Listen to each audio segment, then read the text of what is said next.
time. It's time to bake some cookies. Let's begin.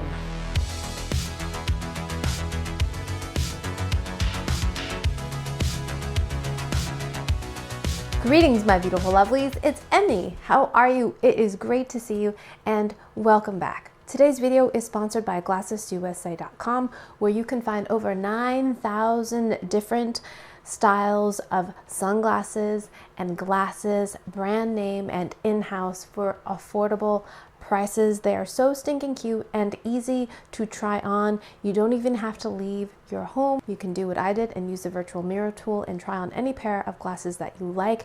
A pair of glasses, including prescription lenses, starts at $30. Every pair of frames comes with a basic prescription lens. And glassesusa.com cuts out the middle person so you can get glasses up to 70% off retail. So I chose a few glasses and glassesusa.com kindly sent them to me. Now these glasses I've been wearing for a while now. I love these. These are probably one of my standby pairs of glasses. People ask me all the time and love these ones. And let me know what you think about these other ones. I love glasses. I love the fact that you can change up your whole entire look by just changing your eyewear. So much fun. These are my go-to pair of sunglasses. Now the reason why I like these so much is that they fold up. Look at this. They transform. Look at that. So compact and tiny. Shopping at glassesusa.com is a risk-free experience. If you're unhappy with your glasses for any reason, you can return them within the first 14 days of receiving them. No questions asked, 100% money-back guarantee, and free shipping. And all the glasses come with a 365-day warranty. So if you're looking for a new pair of glasses, check out the link down below for a special offer. Big thanks to glassesusa.com for sponsoring this video and for their continued support and for allowing me to make better videos for all of you. So today I'm going to be making a recipe that was brought to my attention by lovely Christy. Christy, thanks so much for getting in touch with me via Facebook to test out this recipe for 3-ingredient cookies that are melt-away, tender, buttery, and look really, really cute and look very, very simple to make. These are known as cornstarch cookies, but after doing a little bit of research, I believe they originated from Brazil, where they're known as Sequilos, and they contain only 3 ingredients: cornstarch, butter or margarine, and condensed milk. I feel like condensed milk, sweetened condensed milk, is the ingredient of the pandemic. I have never used so much condensed milk in my life. So many quick and easy recipes utilize the powers of sweetened condensed milk for all kinds of desserts. It's great because it's a dairy product that's rich and sweet, but it's shelf stable. So if you live in a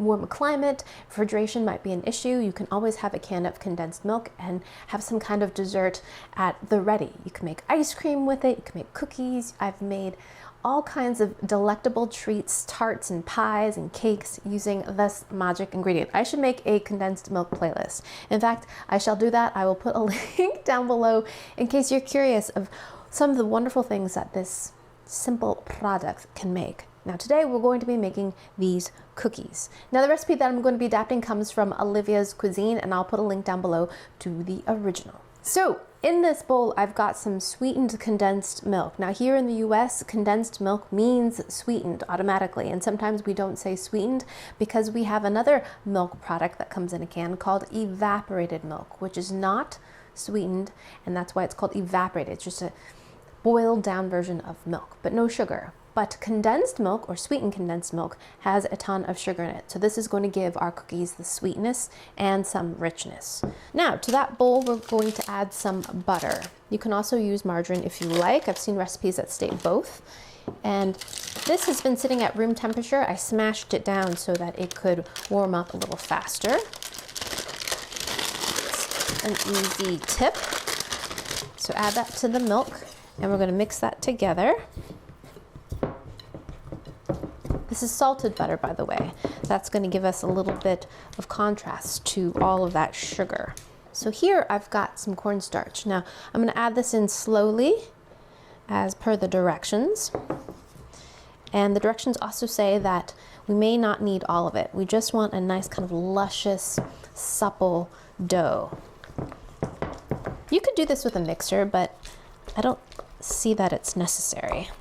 So these cookies are also known as biscotto de maizena. Maizena is a brand of cornstarch, apparently.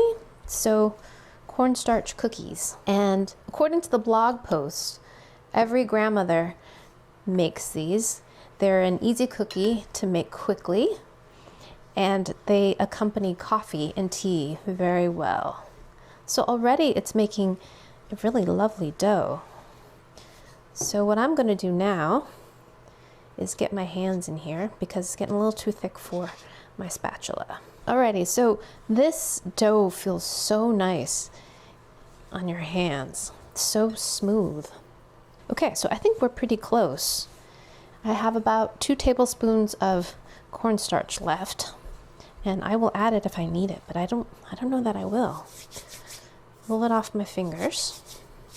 Now I'm going to work this on my countertop a little bit just so I can get it a little smoother and see if I need to add more cornstarch. This really doesn't need any kneading. We're not trying to develop any kind of gluten. We're just trying to get all the ingredients incorporated. Alrighty, so this is getting really supple and smooth. Look at how soft that is. And I added just a little bit more cornstarch so it's not so sticky. So here is our beautiful dough. Look how beautiful it is. It's so supple and soft and smooth. Lovely. And now we're going to roll them out into little balls. So about 1 inch in diameter, pretty small. I would say that's about 1.5 teaspoons. This is an odd measuring spoon set. And at first I didn't think I would use it much. It was given to me by Christina Cho. Thanks so much, Christina. And it has measurements like 1.5 teaspoons, right? 1.5 teaspoons. The largest one is 2 tablespoons. And it's actually really helpful. I've used it in a lot of recipes. And especially for doling out dough like this, it's great because sometimes we want a little bit more than a teaspoon, or we want a cookie that's 2 tablespoons. I'm going to fit 12 on 1 baking sheet. This is a 1/4 sheet pan. It's what fits in my little oven behind me. You of course can use whatever pan size fits for your oven. Okay, so now that we've doled those all out, we're gonna roll them into balls so they're nice and round. Look at that, so cute. We're gonna just press them with our thumb. Just give them a little press, just to flatten them out just a little bit. I imagine you can make these any size you want. This is just what was instructed in the recipe. But if you want to make these a little bigger, I don't see why you couldn't do that. Now we're supposed to take the tines of a fork and gently press into them, kind of like you would a peanut butter cookie. Like that, to get the classic pattern. I also saw another recipe that recommended using a spoon like this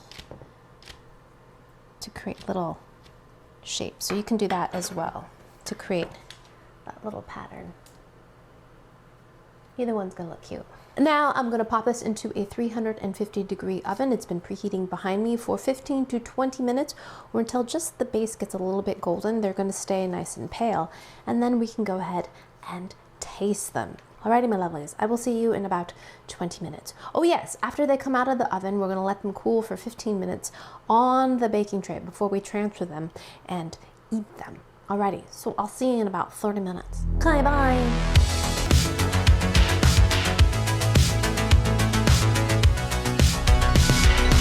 Alrighty, my lovelies, my beautiful Sequilos are done. My cornstarch cookies are so stinking adorable. Look at them.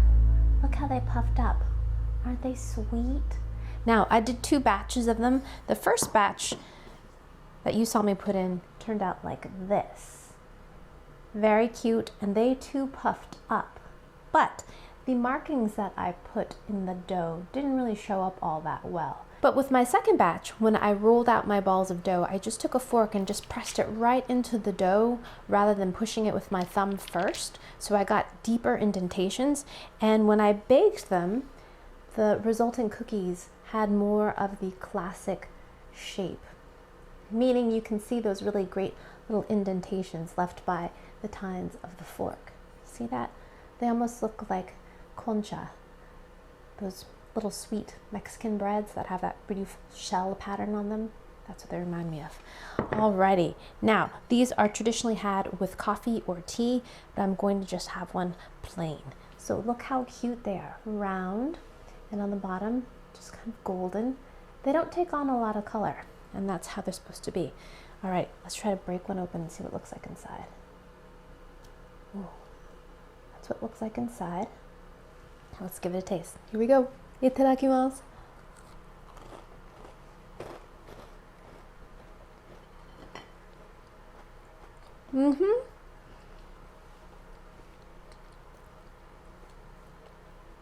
They have the buttery flavor of a shortbread. Really, it's all about the butter. They're lightly sweetened, and they have a similar texture to shortbread too, kind of very crumbly, a bit dry, but they have more of a melt-away texture. They kind of just dissolve in your mouth, and that's because we used cornstarch rather than flour. So these are also gluten-free. They're great. A very simple cookie, lightly sweetened, all about the butter. I would say if you had the option between margarine and butter, and if you can have butter, I'd say go with the butter, because the butter lends such a lovely richness. And the condensed milk adds just enough sweetness to make this a cookie, but not too sweet by any means. In terms of the texture, they kind of remind me of these little biscuits my mom would buy when my brother was just an infant who was teething. You can find them in the Chinese market. They're little balls, little biscuits, really small spheres, well, semi-spheres. And you pop them into your mouth, they're like cookies, and they just dissolve and melt away. This has a kind of similar texture. These are much more buttery, but also same level of sweetness, kind of just lightly sweetened. It kind of just dissolves. Now that I have had almost an entire cookie, it's a little bit more like a shortbread and those biscuits that I mentioned. The reason why my mom would give those little ball biscuits to my brother is because they would melt and dissolve. She wouldn't have to worry about him choking on them. But as he grew up, we still bought them and enjoyed them because we really enjoyed that melt-away texture combined with that kind of dry milk flavor. Kind of similar textures and flavors, although these are much more buttery, much more like a shortbread. Delicious. I'm just sad I don't have a cup of coffee to dip these in, because I think they would be perfect soaked up with a bit of coffee. Yeah. All right, my lovelies, thanks so much for joining me, and big thanks to Glasses USA for sponsoring this video. Click the link down below for a special offer. Thanks so much for watching. I hope you enjoyed that one. I hope you learned something. Please share this video with your friends. Follow me on social media. Check out my website. I'll include a printable version of this recipe. Subscribe if you're not subscribed already. Like this video, and I shall see you in the next one. Toodaloo, take care, bye!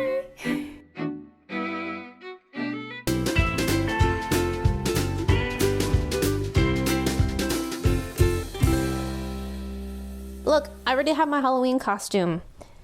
I'm a ghost. Ooh.